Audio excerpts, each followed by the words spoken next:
All right, so lesson 41, the bread of life, John 6. And we begin at verse 22. Find verse 22 there in your Bibles. If you look right before it, you remember our last lesson we left off. Jesus had walked on the water. He had gone into the mountain to commune with his Father. And the disciples left on a ship. The multitudes were heading back to their homes. And now a storm arose on the sea. Jesus walked on the water. Peter walked on the water. Jesus taught them. And then the end of verse 21, immediately the ship was at the land where they went. And that leads us to verse 22. So let's pick it up there.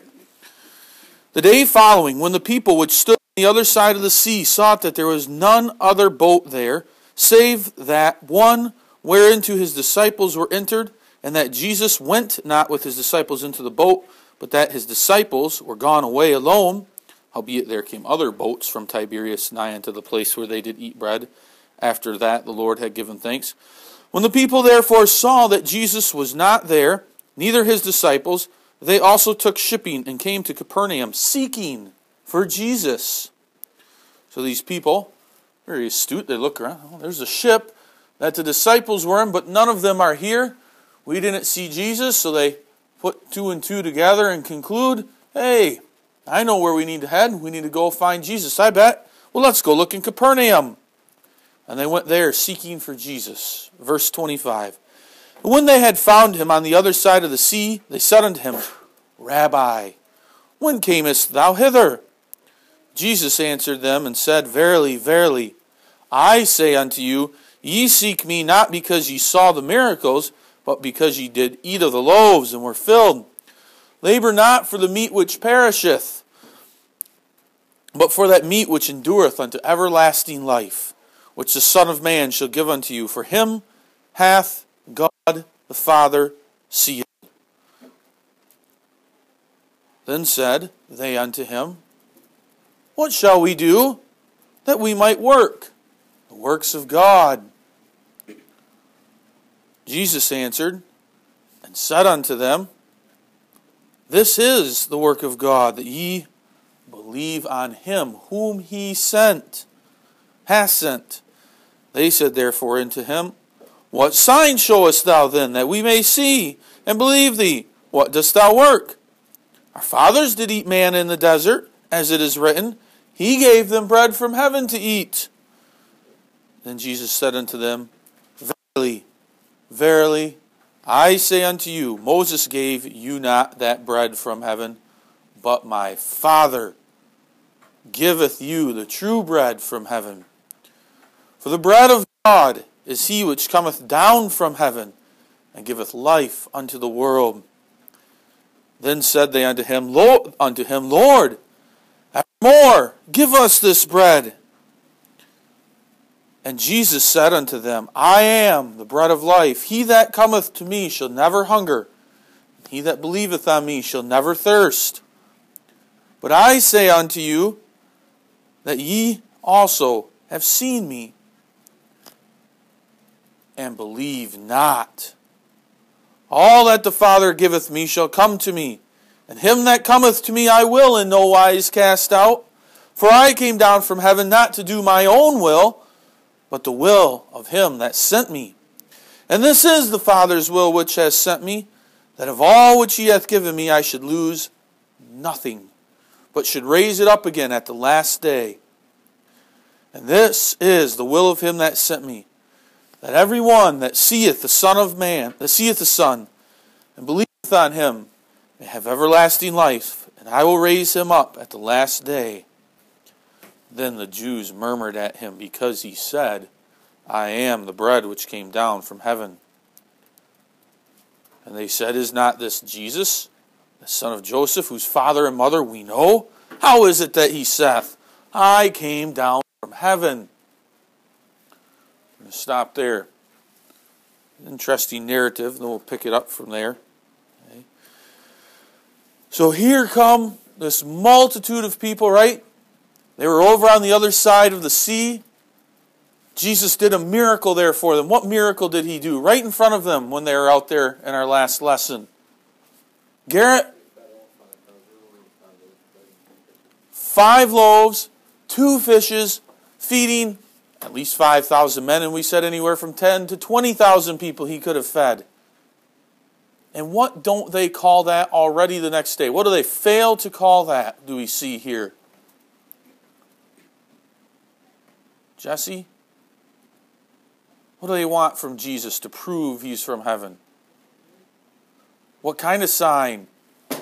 What are they looking for, guys? Gales? What kind of sign do they ask for, Joe?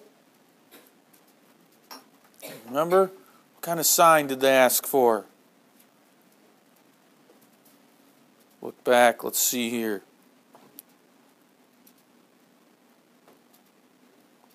Where is that?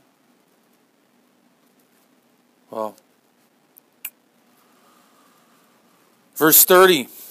What are they looking for? What kind of sign? Megan?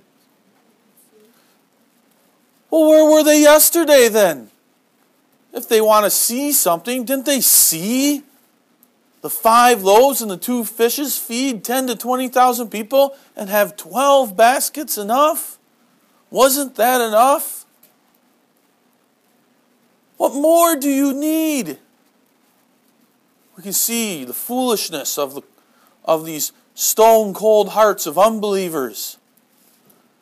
That's why we've learned in all of our lessons, and I've tried to emphasize to you guys, what did Jesus say? I'm not going to do these things because you already have what? What do the people already have that should cause them to believe? Faith? They have the prophets and on your worksheet a while ago, they called it Moses. Jesus refers to it. You had Moses and the prophets, but Moses wrote what? What did Moses write down? The law. You have the law and you have the prophets, and that is enough. And Jesus said back then, if I would do many miracles, you still wouldn't believe. And now we see that, right? Do you see that today?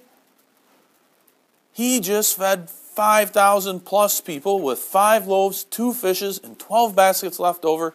And the next day they're already asking for more miracles and more wonders. Okay? No matter what he does, they would never believe. And Jesus knows that. Okay? And so, we see that there. Okay? They begin to say, well, Moses, he got bread, that manna from heaven. What does it mean? What are these people really looking for? Same thing that we look for in our lives sinfully, although we don't as blatantly ask for it here. Faith? Maybe not excuses, but what are they looking for? Jesse? And if he makes an earthly kingdom, and that's exactly right, make an earthly kingdom. So if he makes an earthly kingdom, and Jesus calls down manna from heaven every day, why would the people want that? Why would the people want that? Jesse? Yeah, it makes life, they want an easy life. Well, if Jesus comes here, he'll just give us manna from heaven. All right, now I don't need to go out and earn wages to be able to buy food. I can just sit back all day and do nothing. And, well, here comes the manna from heaven. All right, let's go out, gather it up, children, and we can eat. And I don't have to do anything. And if I'm sick, I just go to Jesus and he heals me. Hey, this is perfect. Maybe he can build houses for us instantaneously, you're probably thinking. Oh, and when that riverbed dries up during the drought, he'll just snap his fingers and along will come some water rushing down. Oh, this will be nice. That's what they're looking for. That's why they're asking here and saying, well, God sent manna. If you're God, why don't you do that? How quickly they forgot what Jesus had done the day before. Okay? Jesus teaches them and then tells them, God did send you down bread from heaven today. I am the bread that came down from heaven, Jesus says. Do they believe him? It's not what they're looking for. They're looking for an earthly kingdom. So they won't believe. They don't care about that. Be fed spiritually. I don't want to be fed spiritually. I want my belly filled. That's what I want. Jesus teaches us here, if we believe in Christ, we believe in Him, our true faith is in Him, our bellies may hurt some days when we don't have food. There may come a day where we go a week without food.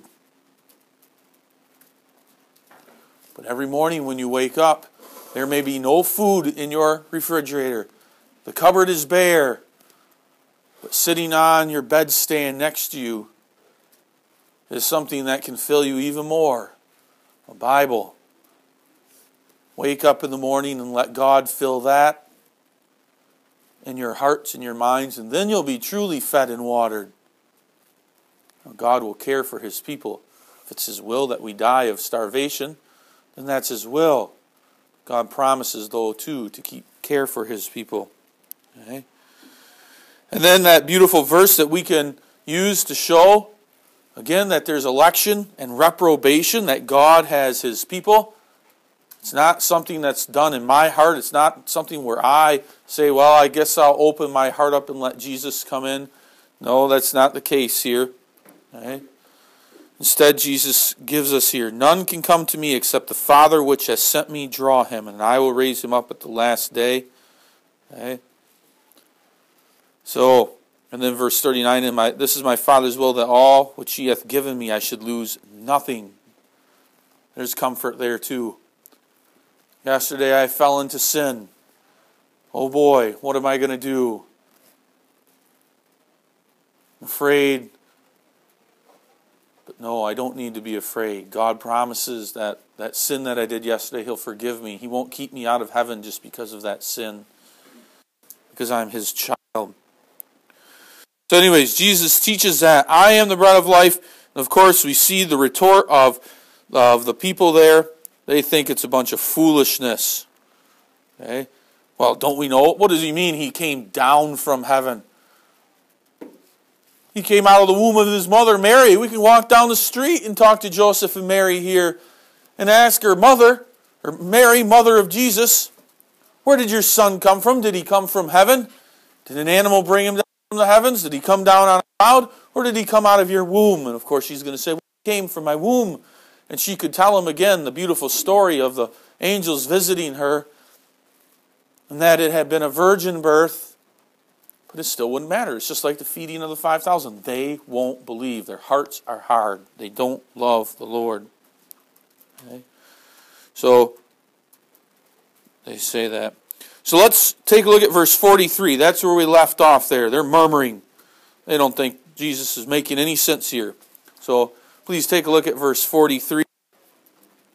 Jesus therefore answered and said unto them, Murmur not among yourselves. No man can come unto me except the Father which has sent me draw him, and I will raise him up at the last day. It is written in the prophets, and they shall be all taught of God. Every man therefore that hath heard and hath learned of the Father cometh unto me. We're being instructed in here in many of the forms of tulip that we learn about, right? Hey, election. Verse 46 here, not that any man has seen the Father, save he which is of God, he has seen the Father. Verily, verily, I say unto you, he that believeth on me hath everlasting life. I am that bread of life.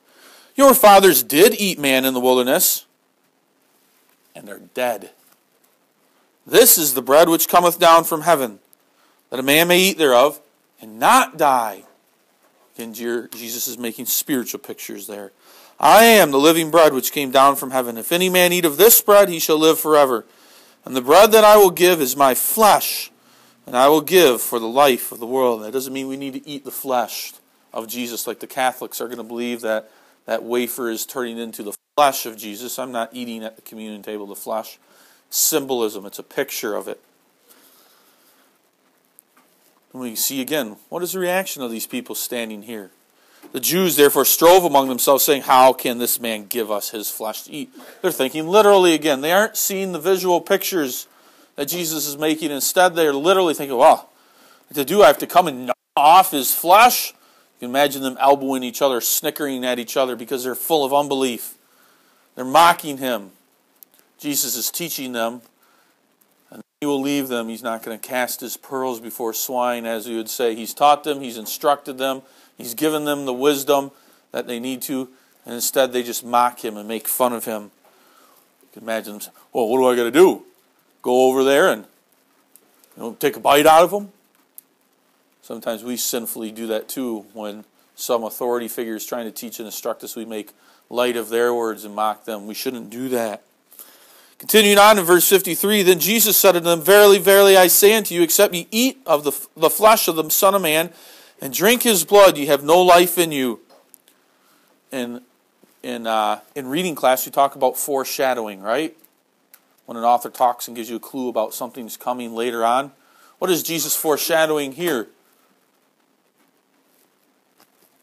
When he talks about the eating my flesh and drinking my blood.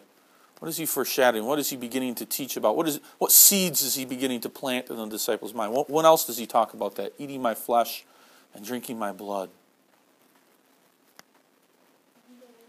Yes.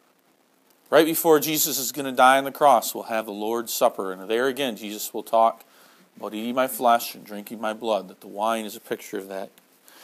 Continuing on, verse 55. For my flesh is meat indeed, and my blood is drink indeed. He that eateth my flesh and drinketh my blood dwelleth in me, and I in him. As the living Father has sent me, and I live by the Father, so he that eateth me, even he shall live by me. This is the bread which came down from heaven, not as your fathers did eat manna, and are dead. He that eateth of this bread shall live forever. These things said he in the synagogue, as he taught in Capernaum. Many therefore of his disciples, when they heard this, said, this is a hard saying. Who can hear it? In other words, this is difficult to understand. When Jesus knew in himself that the disciples murmured at it, Jesus knows the mind of every man there, and you and me right here, right now. He saith unto them, does this offend you? What and if ye shall see the Son of Man ascend up where he was before? It is the Spirit that quickeneth, the flesh profiteth nothing. The words that I speak unto you, they are spirit and they are life. But there are some of you that believe not. For Jesus knew from the beginning who they were that believed not, and who should betray him. He said, therefore said I unto you, that no man can come unto me, except it were given unto him of my Father. So Jesus begins to reveal here. Disciples, I am not talking about anything earthly. I'm talking about the Spirit. Okay, the Spirit quickens. Will ye believe if you see the Son of Man ascend up into heaven? Again, Jesus foreshadowing of what will happen to him after his death. He'll be raised up, and then he will walk here on this earth for 40 more days. And then he will ascend up into heaven. Will you believe then? It's the Spirit that works in you. Again, Jesus foreshadowing the Spirit will be poured out. Okay? But even when that Spirit's poured out, it's still not the work of man. It's the work of Jesus' Father, who Jesus' Father hath called and given unto him. Verse 66 here till the end. From that time many of the disciples went back and walked no more with him. Not the 12, but the hundreds and thousands who had been following Jesus. Many of them left after this. This isn't what they were looking for. They saw the day before the 5,000 fed. And they were excited about that. They thought, finally, the day has arrived. He'll throw Herod off himself king, and we will celebrate it, and our lives will be easy. And that wasn't the case. Then said Jesus unto the 12, will ye also go away? The most beautiful, beautiful answer given by Peter here. Then Simon Peter answered him, Lord, to who shall we go? Thou hast the words of eternal life. And we believe and art sure that thou art the Christ, the Son of the living God. Can we say that? Is that what we believe? Prayerfully we say yes. Jesus answered them, have not I chosen you 12, and one of you is a devil? He spake of Judas Iscariot, the son of Simon, for he it was that should betray him, being one of the 12. Beginning to foreshadow, again here Jesus is planting seeds. He knows the mind of all of his people. He knows the mind of all of his disciples. Sadly, Many of the disciples on this day leave. Not the 12, but the other followers. They didn't get what they were looking for, an earthly kingdom, an easy kingdom. Wasn't that what Jesus came to establish? It was Jesus' job to come to this earth to save his people from their sins. And while here, teach and instruct them about that heavenly kingdom that is eternal and everlasting. They could have manna from heaven each and every day, but they would still die. And when they died, hell awaits them. But because we believe, because God works in our hearts and we know him and love him, we can look forward to our earthly death, because then it will bring us to a place of eternal glory that Jesus is teaching about here. So look forward to that day. Do not fear your earthly death. Do not be afraid of it, because what is laid up for you then is a crown of righteousness in heaven. Sadly, many people didn't see that here. So Jesus will leave. He'll start ending his ministry here in Capernaum soon and begin heading back towards Jerusalem.